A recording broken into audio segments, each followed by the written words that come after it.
right. Well, good morning or good afternoon. This is Jason Flame, host of the Master Motivation Podcast. And thank you guys all for being patient on waiting for this amazing and exciting interview to happen today. This roundtable with three amazing women who have been on this show before. But I thought it would be great to bring them together all on one show and just have a fantastic show. So we have Shawn Nelson, we have Michelle Liddell, and we have Joelle Mancuso.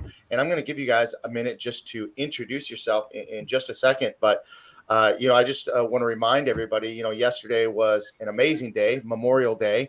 I was honored to be able to chair an event here in Moore Park, the Field of Valor, hosted by the Moore Park Morning Rotary Club.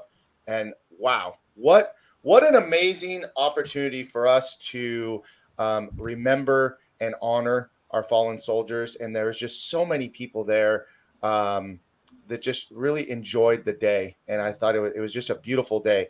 And, one of the things that one of the speakers, we had Dr. Terry Paulson, amazing speaker for our opening ceremonies.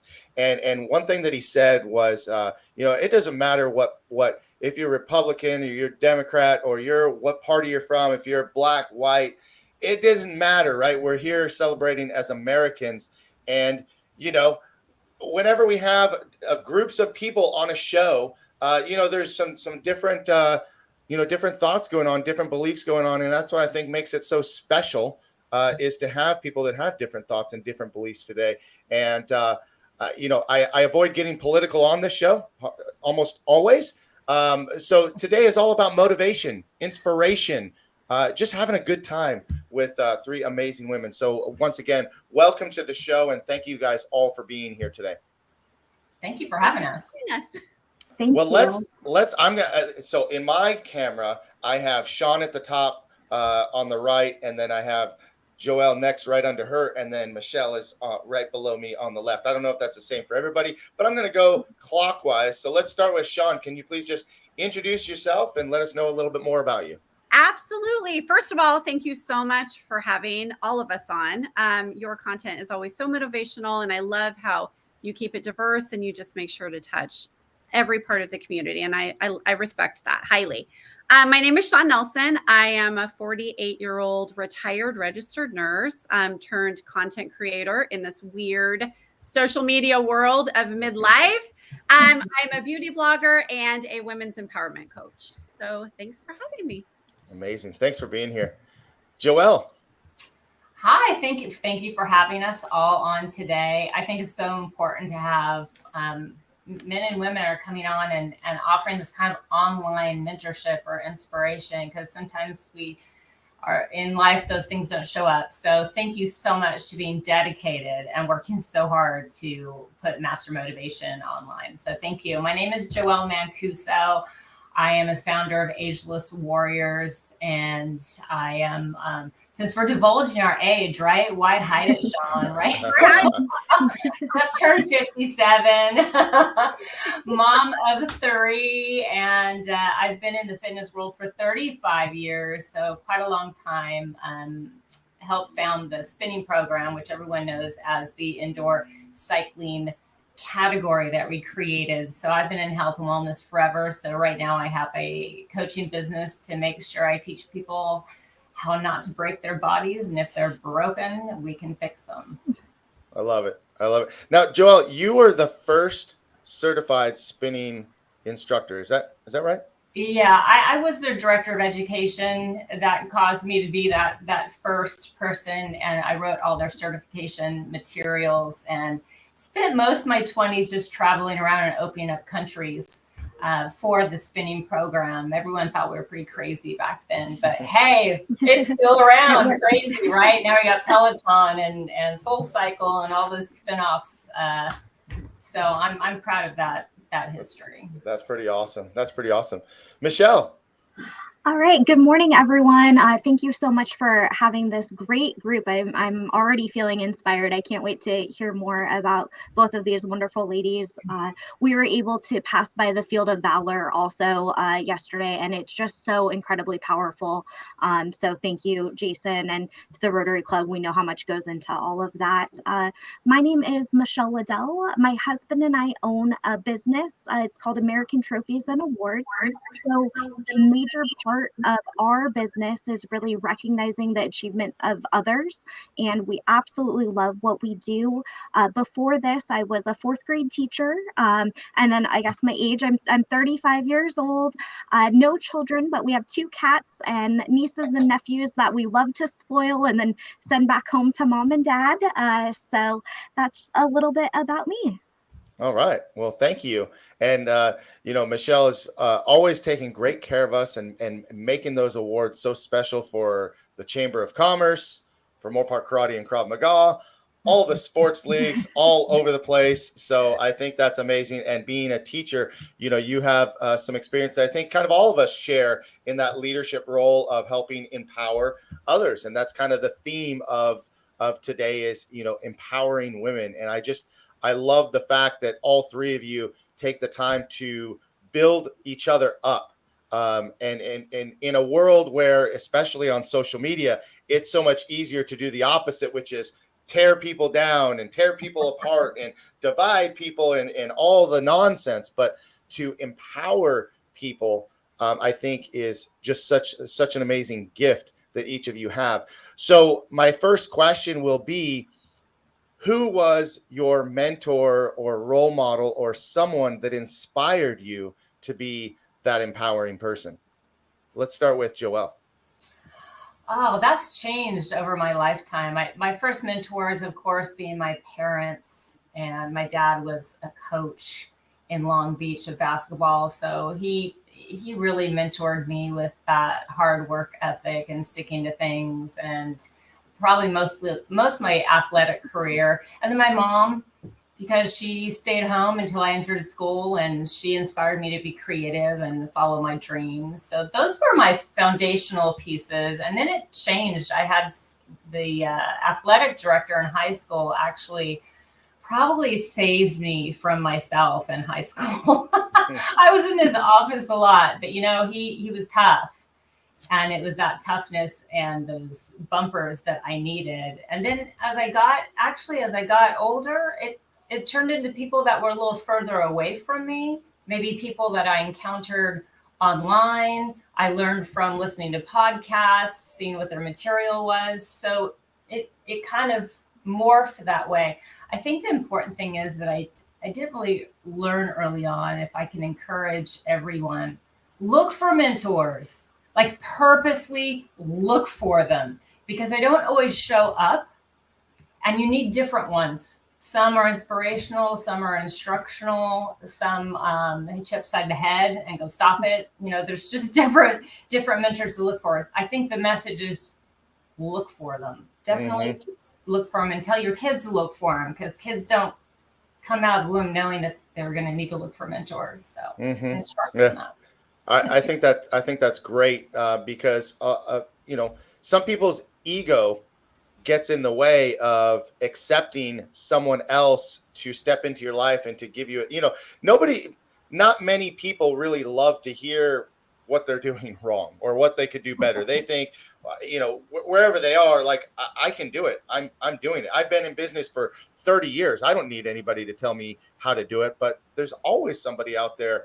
I think, in my experience, I learn sometimes the most from my 3-year-olds. I can learn from, anybody, but being able to ask a mentor, because it's hard to get to that next level. And when you look at any professional athlete, any professional in any industry, they didn't do it alone.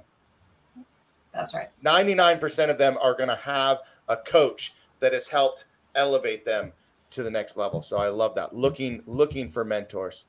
Michelle, who was a role model or a mentor or someone that taught you or gave you the desire to help empower people?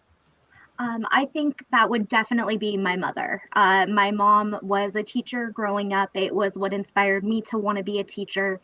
She had a pretty challenging childhood. She lost her brother. She was the oldest of three. She lost her brother to a pretty tragic motorcycle accident when he was only 14 years old on a dirt bike. Through that, her sister kind of followed a path that wasn't so great, got involved with drugs, and we ended up losing her in her mid 40s. But through all of those challenges, my mom just kept a strength about her and a kindness. And anytime that we were going through things that were difficult as a family, she would always look for ways to give back to the community.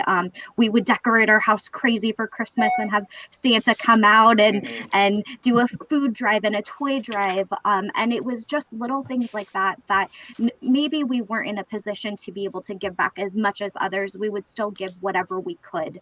And I think for a very long time, my mom just instilled in us that if you work hard and you're a good person, things are going to eventually work out. You know, your path might be not exactly what you thought it was going to be, but just keep persevering through those difficult times, keep a positive attitude, and just know that no matter what your struggles are, other people are out there struggling too, and you can always help others. And so I really learned a lot from her. She gave me a love for education, that even though I'm not teaching anymore, I still am just a sponge for knowledge. I want to get as much as I can and pass that along to others. So I think my mom has just been a huge inspiration to me and helped me kind of build my life around the way that she was such a great mom and a good support system for our family. I love it. I love it. That's awesome. That. So I'm making notes, by the way. If you see me looking down, it's because I'm taking notes because I want to remember my thoughts. And I also use this for just, learning and reflecting later. But I'll share with you a couple people that have taught me to empower others or taught me to be that person. And Michelle, you sparked a few things in me that reminded me of this. Actually, I had a teacher in school. His name was Randy Porter. He was my wood shop teacher. And man, I'll tell you what, I couldn't wait to get out of high school. I hated high school. I hated school in general. I think I remember in the 5th grade crying so bad that I walked all the way home, and my mom called the principal, and the principal had to come pick me up to take me back to school because I did not want to go to school. I can't even really think about why, but I just didn't enjoy it. And so anyway, in high school, I had this woodshop teacher who took an interest in me, and he was kind of a sarcastic guy, kind of made fun of everybody, but like in his own way. That was how he kind of cared about you, right? And just kind of teased us all the time. But I remember him very distinctly at one point because I was like, I just want to get out of here, dude. I want to be done with this. And he's like, well, I mean, what do you want to do with your life? And I said, I want to open a karate school. And he said, then do it. He's like, don't talk about it. Don't just dream about it. Go do it. He's like, you can do it. And so he was one of the first people, teachers wise, that I remember that just really grabbed a hold of me and said, you could do it, and we would have discussions over the years.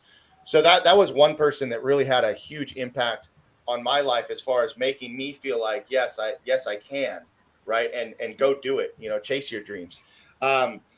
Another person was actually much younger in my life. And so you were talking about giving back, Michelle. And I remember very distinctly when I was younger, I don't remember the age, maybe 9, 10 years old. Our family had some rough times. We were either really poor or really, had a lot of money, at different times. My dad worked in construction, built custom homes. And so, this was one of those down times. And I remember my mom saying, we're going to go to the store. We're going to go to the grocery store. Or she did. I don't know if she said the store, but we're going to go get groceries. Really. And we show up to this house. And I'm like, I thought we were going to get food. And she's like, yeah, we are. And we go to the door, and this little old lady, her name was Bernadette.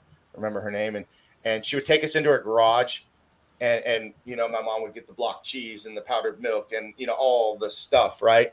And I remember that. And I remember from that moment on and throughout my life, I thought to myself, if I ever have the ability to give back to other people and do something like this, I'll never forget this. Right. And so that was another person that had an impact. And the third person, if you know me well, it's my wife, because my wife is the most giving, caring, take care of everyone person. You know, as a younger man, I was a little more selfish starting my business. It was like, what can I get out of this? What can I do? And it was her that taught me how to give more than you take. And in doing that, has completely transformed my whole mindset and everything that I do. So those are three people for me that really just kind of empowered me and taught me really big lessons about giving back, helping other people, and it's more about we than it is about me. And so that was really important to me. So Shawn, I would love to hear your side. Yeah. So I'm going to say something a little bit more unconventional. I grew up single mom household. So my mom, hands down, would be my biggest motivation and reminder of grit and grace and hard work. But still focusing on family and hustle and survival, really. But, and of course, my kids are I have 3 kids, are my constant reminder to do better. And I always want to show a good example so they can do better than me one day. But honestly, I grew up in a very abusive home. And I learned long ago that if I was going to hold someone in as much contempt for the wrongdoings in my life, I had to hold them in as equal or more gratitude. And that would be my dad. No relationship, as far as that goes, that ship has sailed. But and a big thing that I coach women on all the time is that I think we get stuck in this perpetual hamster wheel of placing blame on other people for our shortcomings. And that dictates our entire life. And so we have a hard time finding who that mentor is and who that person is that we're going to look up to. And that is such an important question. So in a really weird way, I hold so much space for that man because A, he created me, and B, with those hardships, I would never, ever, ever be the person I am today, ever. Mm-hmm. And so with that, I give him a lot of gratitude. And then hands down, 1,000,000 times over, my mom for just really instilling in me family values, a service-driven anything. That's the core of who she is as a woman. Mm-hmm. Which in turn has made that my core beliefs. Also, what you were saying, Jason, even as far as, building businesses and being present on social media and all of that stuff, it's not about us at all. It's about serving other people. And how am I going to help you and help you solve your problems? And at the end of the day, everything comes around back full circle. And that's something that I just wish that more people would just really get ingrained in their brain, for sure. Mm-hmm. Yeah. Well, you and I have had conversations about this many times. And, I think sometimes when I'm talking to my students, I say, you can always learn a lot about people. You can learn a lot about what you want to do or how you want to be. And you can also learn what you don't want to be like and how you don't want to be. And that's kind of what you've just talked about, with your dad. And I can relate to that a little bit. There's a lot of things that my parents did and how I was raised that I go, that's really good. I'm going to hang on to that. And this was really hard in my life and that shaped me. But man, I don't want that for my kids, Yeah. So, you take it all. You take it all as a lesson, and you take it all to strengthen you and to build you. And then, as you said, our goal is for our kids to have a better life than we did, to have better opportunities than we did. I want every one of my students to be better than I ever was, or given greater opportunity than I ever was. So that's a really great lesson. Well, listen, we got a huge audience right now. I would love to hear, number one, who is watching. So please post a comment.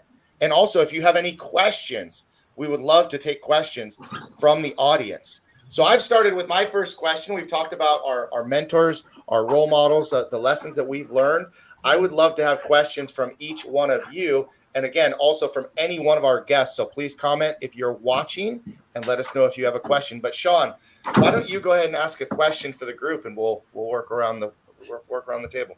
Okay, perfect. Okay, so with being a women empowerment coach, I run into hurdles a lot of time with women that it over years of work personally with myself is easier for me to get over. But my question for you guys is, as a woman building her business, her space, her presence in life in general, why do you feel, or what do you think is the one thing that holds women back from really stepping into their power? Because I think women have so much power.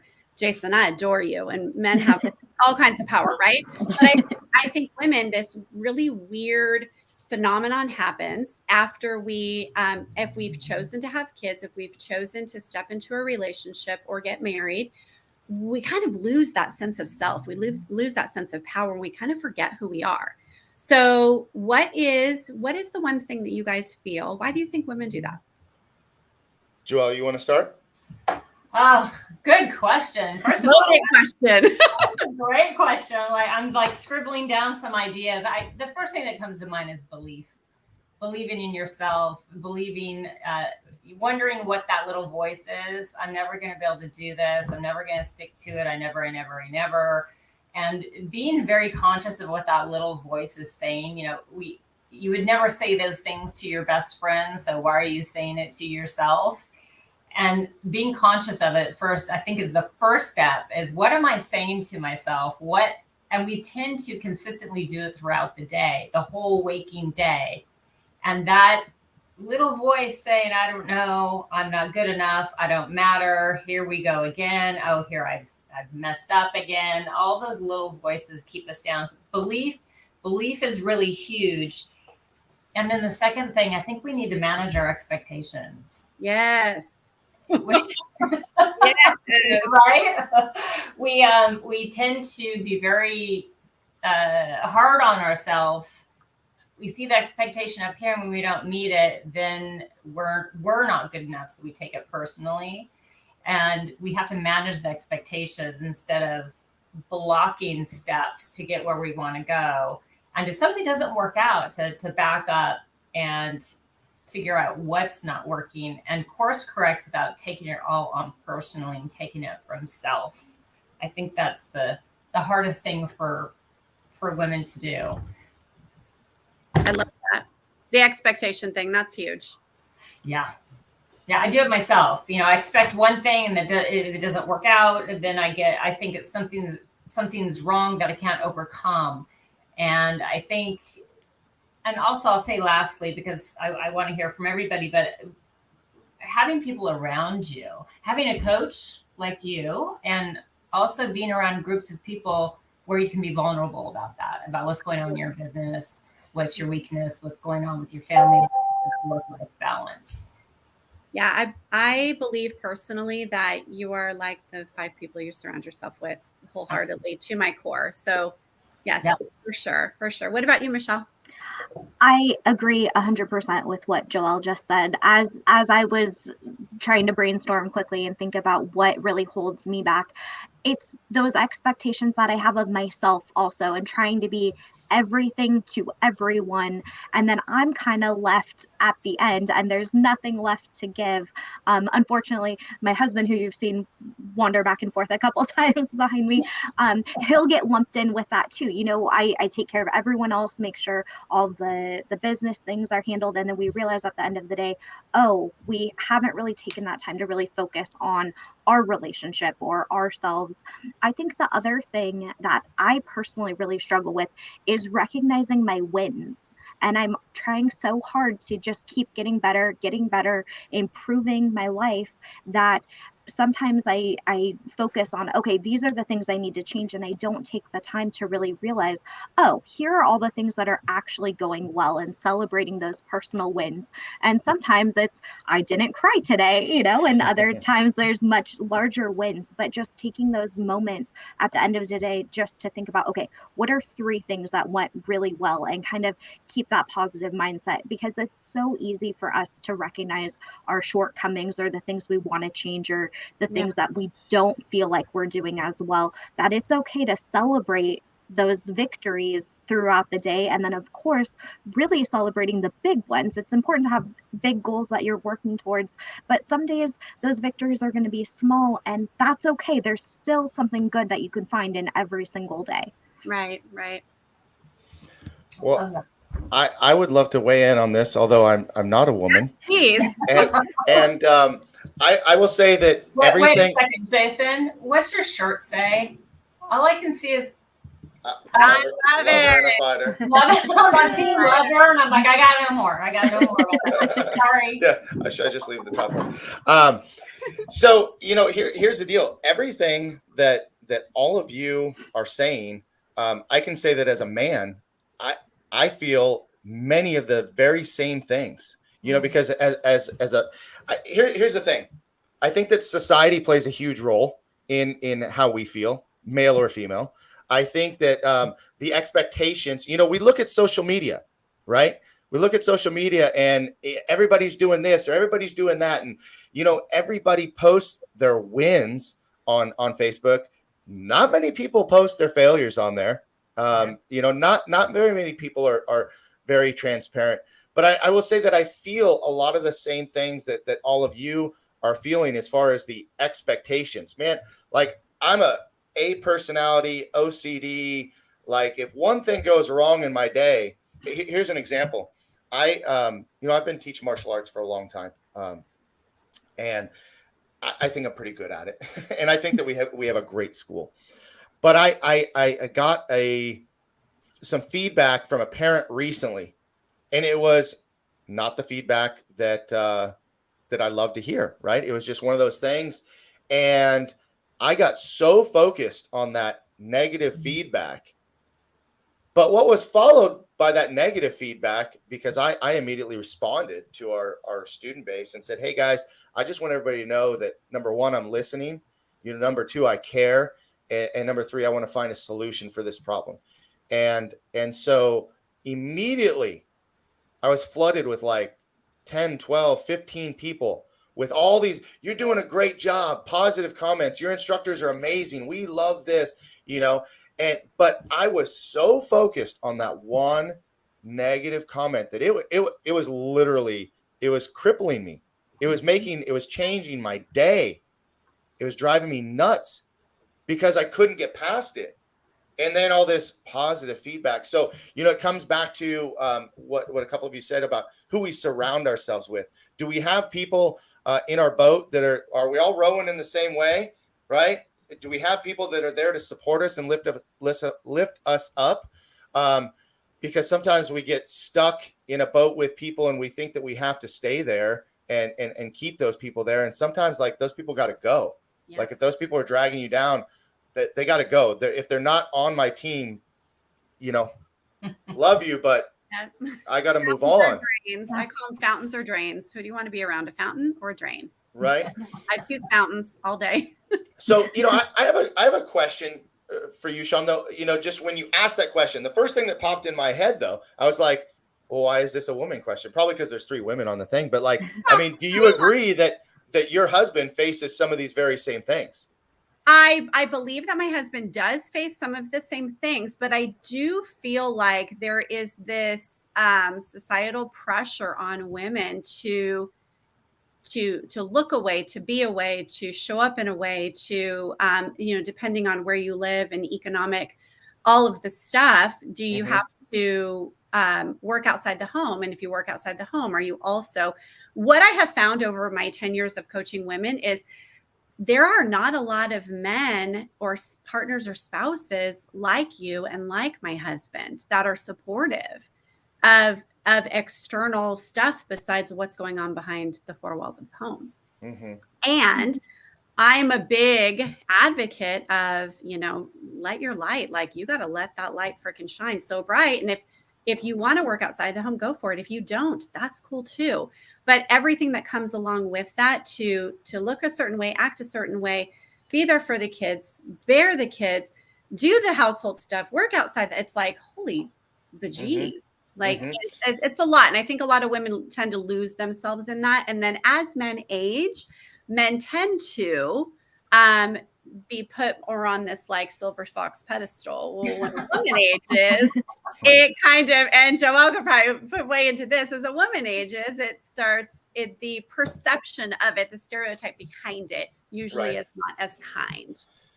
Well, I hope she's listening, and I hope my wife is like fine wine, like she just gets better with age. You know, like your wife all day. And you pointed it out. You know, we both have supportive spouses. I think everybody here has that. Yes. Isn't that interesting? How we shine our light on others because we have a partner that allows that light to shine on us, and we do the same for them. We're super powerful, right? Yeah, absolutely. So I think, Joelle, you're up for your question. My question often plagues a lot of the people I work with.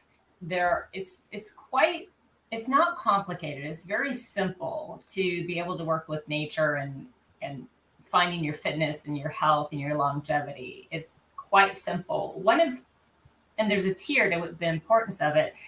And the foundational work, and I'll just give you really quick, the foundational work, and then I'm going to ask the question, because the number one thing that determines longevity is the one that people have the hardest time with. The first one is stress. It's in that order. If you aren't able to eliminate or process through stressful things, the next thing in line would be your quality of sleep. So if you're stressing, you're not sleeping. The food thing is actually at the bottom, because we know when we stress, we're not stress eating salads, right? That just isn't. No. Therefore, that big old stress one as a foundational thing, especially with all the noise that we have, people have a hard time being still. To just being still, whether it's meditating, praying, breathing exercises, sometimes it can be even active meditation. But I'm wondering from you three, and especially you two women, with all the juggling that we do, the stillness part, which is actually number one foundation of having longevity and health, is sorely missed. People don't do it. They skip it, but it's the number one that all the others fall under. I'm wondering how Shawn and Michelle find their stillness. I love that question. All right, Michelle, you're up. Okay, well, that is something that I struggle with tremendously. I actually took a women's empowerment class. It was 4 weeks. Last week was the last week of it. And I realized I don't meditate. I don't take those moments. I was introduced to, they're called mala beads, and it's very similar to a rosary, and you're just supposed to meditate as you pass these beads through. It takes about 7 minutes, maybe, if that. It is not a long process at all. And I realized that I didn't even give myself 7 minutes in a whole week. I didn't give myself 7 minutes just to take that time to be still and to be quiet and reflect. And so that's something that I'm really working on and trying to build up. Just the stamina and to know it's okay. It's okay to take that moment.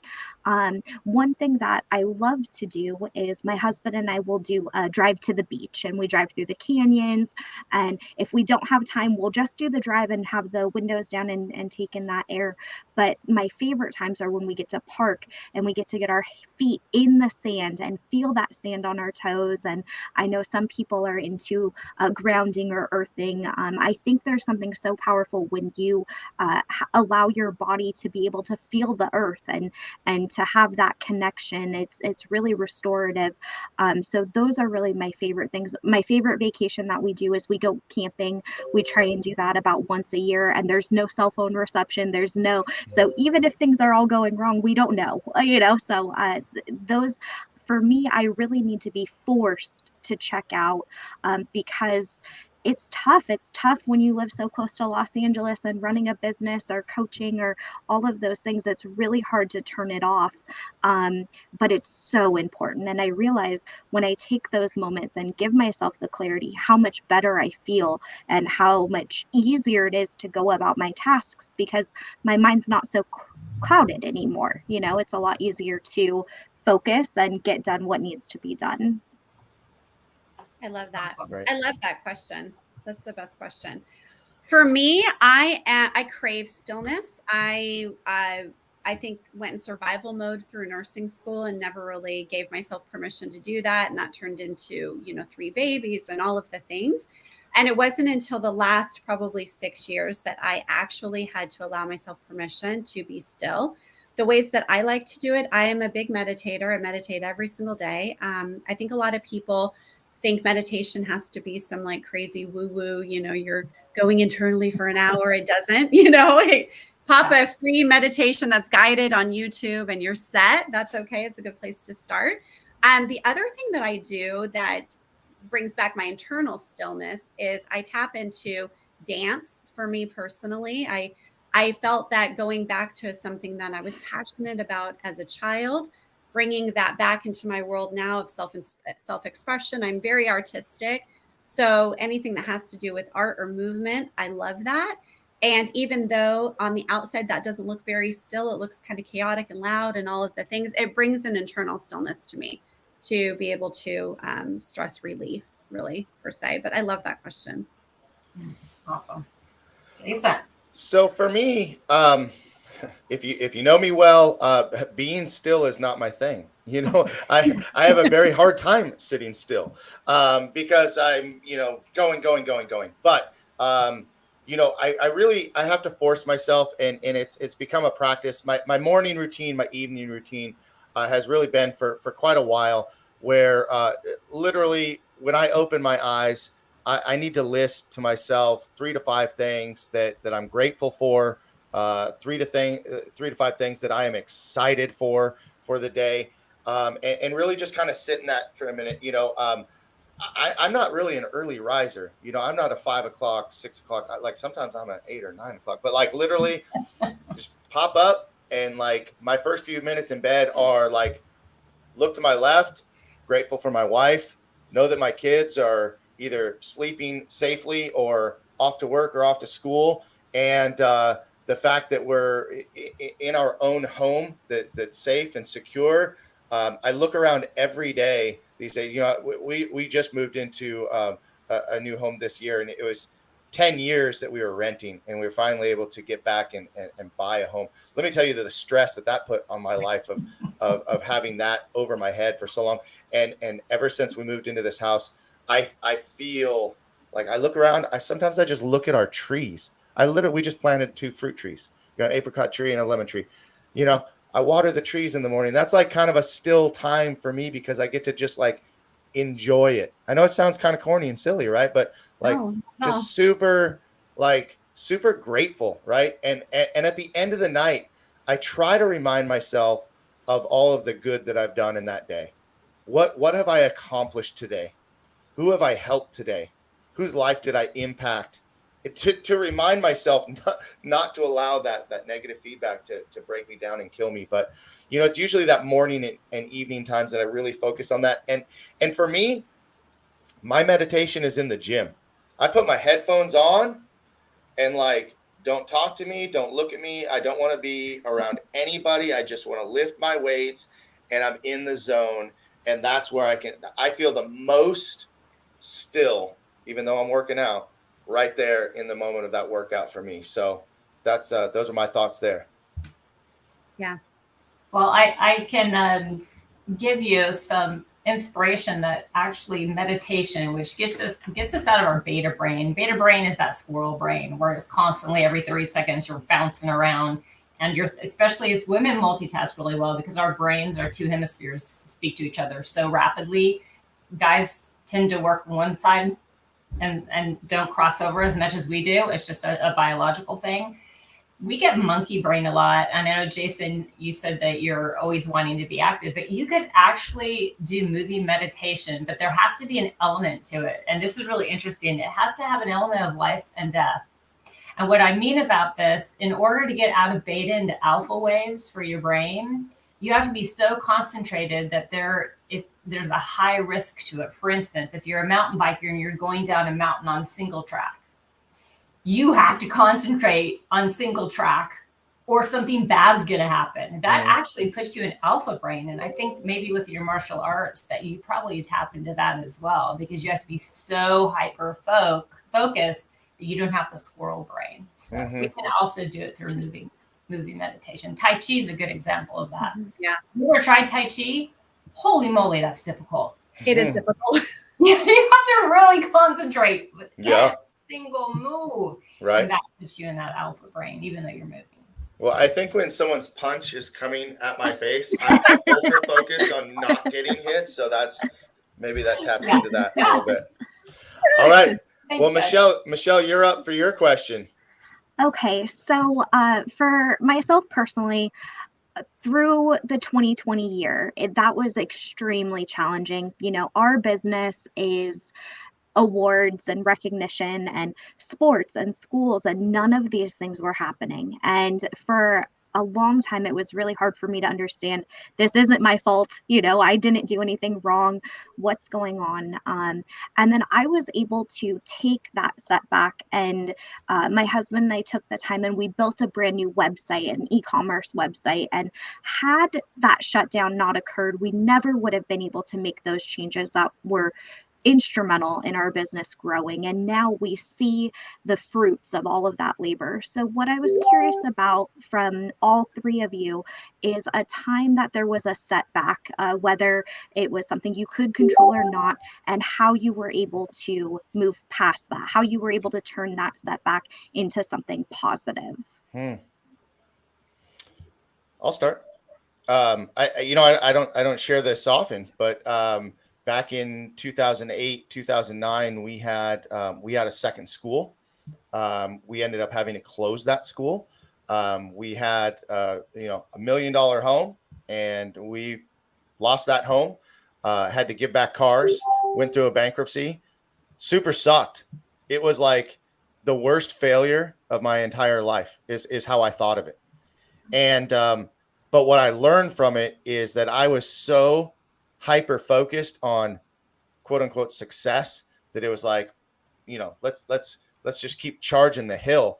And mind you, this was the time where like kind of everybody crashed and burned, right? And that was a real tough time. But it took me forever to get over that and accept it and learn from it. And it changed my mindset on family life, work-life balance, if there is such a thing. You know what I mean? Like just where my focuses really went. I wouldn't say that it changed my values, because I think my values were always kind of the same, but it just kind of got me back into a better groove.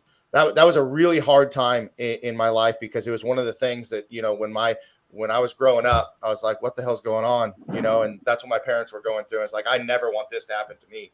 And it happened to me.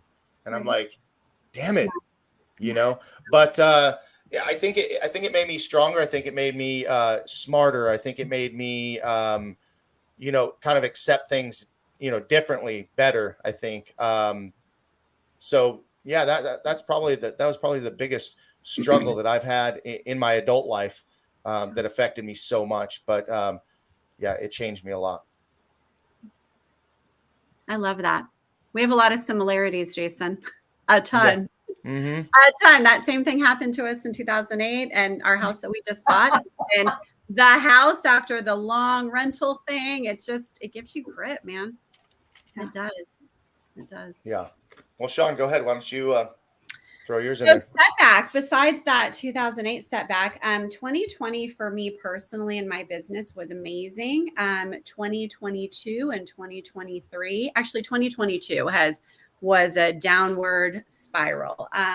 Just for personal belief, the whole theme of the quiet quitting that was kind of making its way through different companies, personally happened to my business within leadership, our leadership structure, and directly affected my income, my kids, my family. And that was right when I have 3 kids in college. And that was right when everybody's going into college. And I'm like, oh, sweet baby Jesus. Like, where's this going to come from?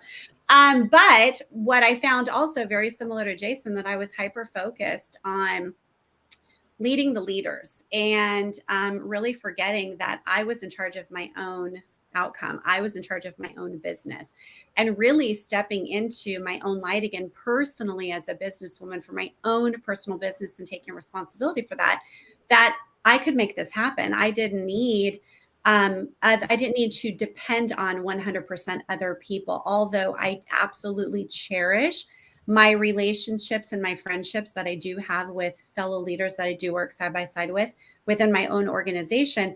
I had to realize that their journey was their journey and mine is mine. And I couldn't no longer try to stay and revive the dead. I had to move forward in my own light. And that was a personal responsibility I had to myself, and also a personal responsibility that I had to the people that were still left, even if that was one person, two people, three people. That's what I had to concentrate on and stop looking back. Similar to you, Jason, stop looking back at the damage. I'm not doing damage control anymore. I'm making a choice to move forward. And really in this given moment, stepping into something bigger than I've ever thought possible, and just having absolute 100% faith that I can make that happen.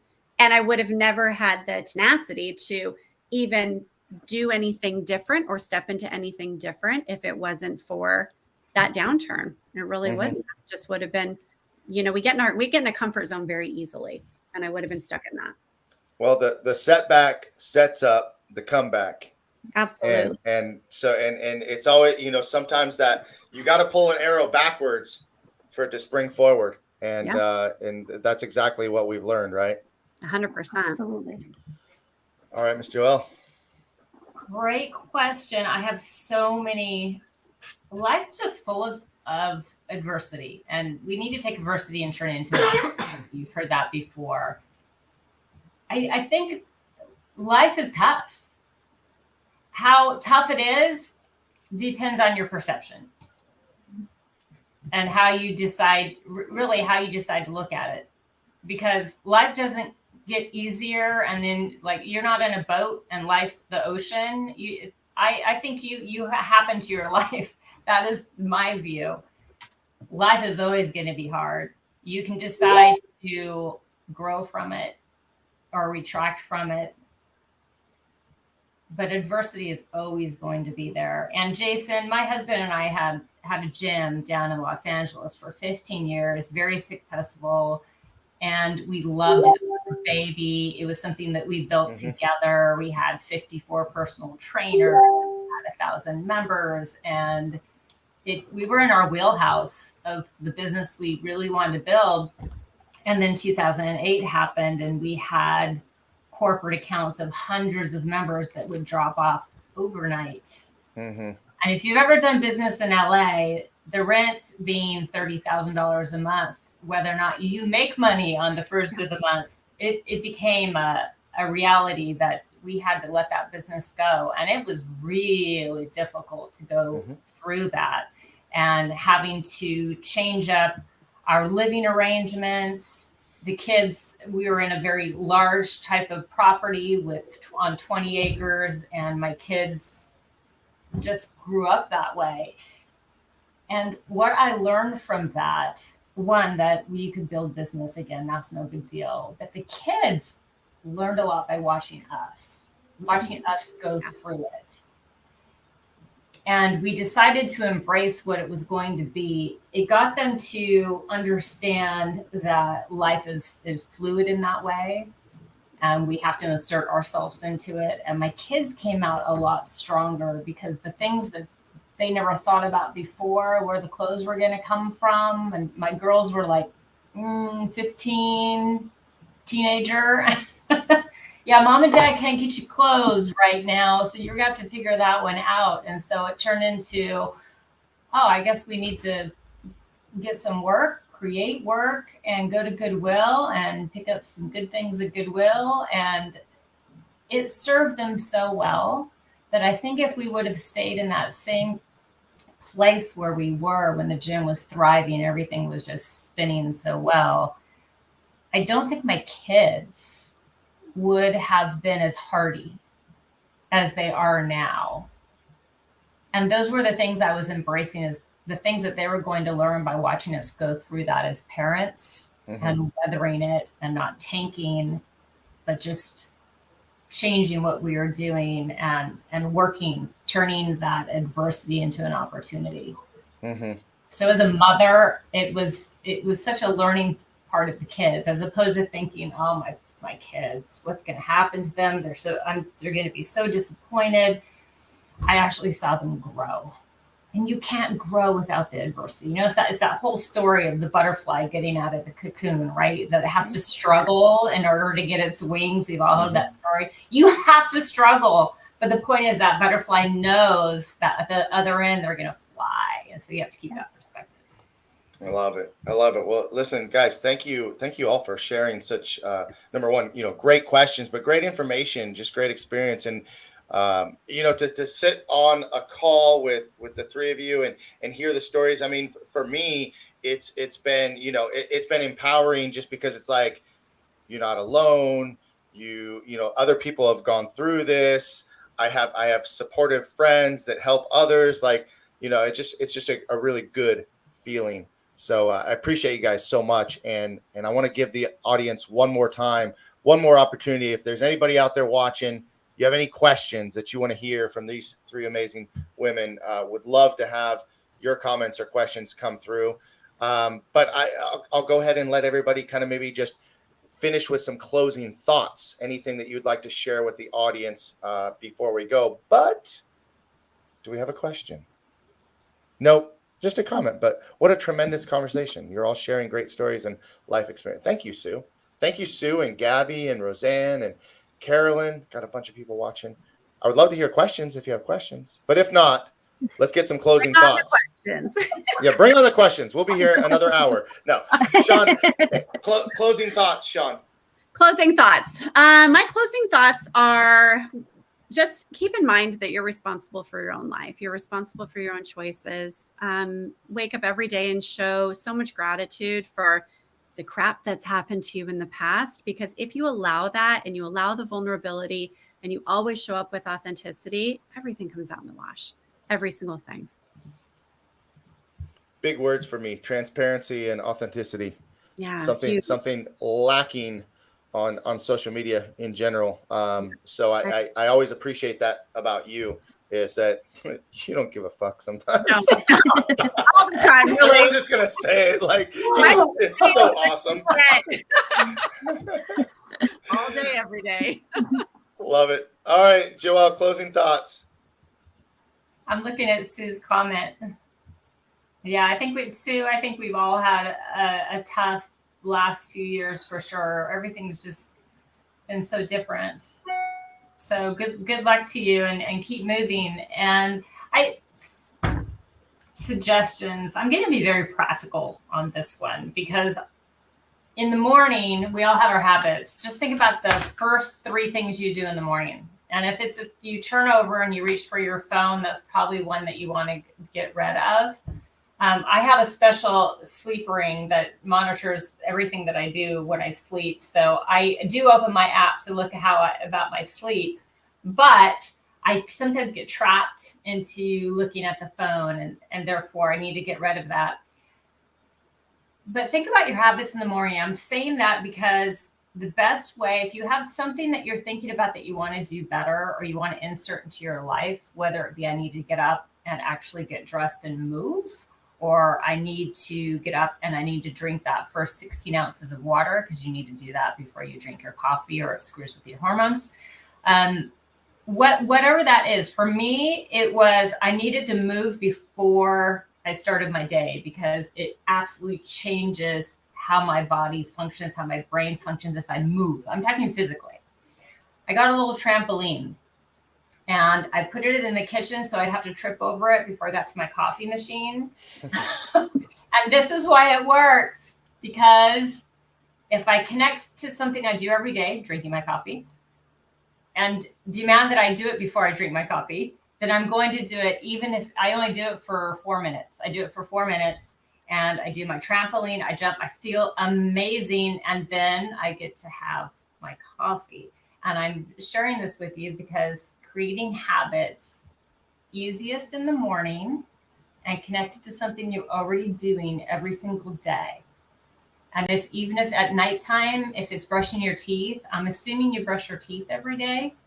You brush your teeth. So before you brush your teeth, make sure that you are just still with no technology around you for 10 minutes before you're allowed to brush your teeth, and connect those things. So connect it with habits that you already have. And then lastly, hey guys, if you just do 1% better every day, you're going to get there by the end of the year. Just 1% better. So don't be hard on yourself. Just 1%. That's the tough one. That's a tough one, Yeah. right? Because, just we think, 1% is not enough. 1% is not enough, but 1% every day. That's right. I don't know if you can really say it's 365% better, but like if that's our goal, 1% better every day. I love that. Michelle, closing thoughts.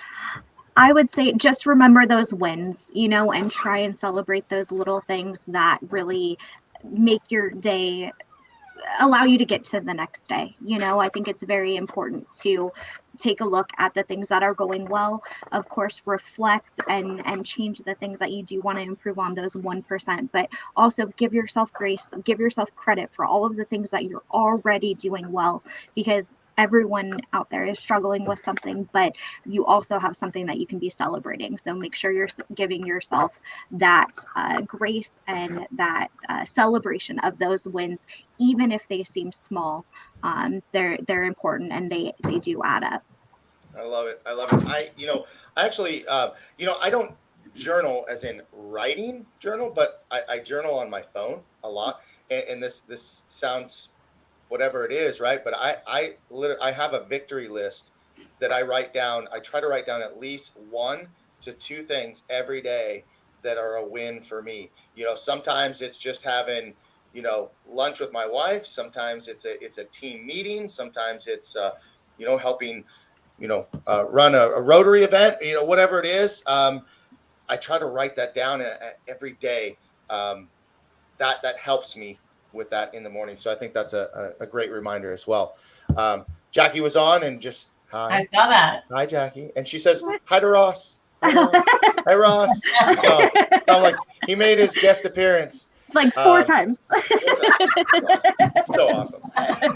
But listen, guys, this has been an amazing conversation. It was everything I thought it would be and more. So I appreciate you all and loved having you on the show again. Would love to do it again down the line. But can we follow you? Is there, how can anyone that's watching this follow you on social media? Because I know that you each have your own, social media platforms. Shawn's doing some videos. I know Joelle's got Ageless Warriors. So real quick, shout out Shawn handles.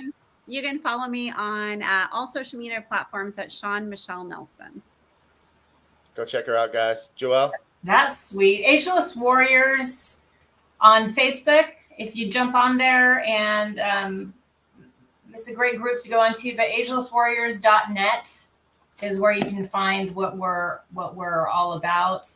I want to offer a free thing today. If you email me, but you have to watch this, right? You email Joelle, Joelle, tribe at gmail.com and say that you want some help with sleep. I have a 21 list of things to help you have really high quality sleep, because I know often that's a tough thing for women, no matter what time of life that you're in, is that whole sleep element. So I want to help you out with that. So just send me the sleep and I'll send it out to you. Thank you for that. Appreciate it. Michelle, where can we find you? On Instagram, Facebook, YouTube, and TikTok, American Trophies and Awards, and we can celebrate everyone's wins together. I love it. Guys, thank you so much. Appreciate y'all being here. Wishing you all the best today and every day. I want to remind everybody to please go and subscribe to Master Motivation Podcast on YouTube so you can see a couple more roundtables that we've done. Hundreds at this point of videos with some amazing leaders. So go check it out and make it a great day, guys. We'll see you real soon. Look at that time, Jason. 10 seconds to 60 minutes. Boom. See, I knew I could do it. All right, guys. Thanks again. We'll see you soon. Bye.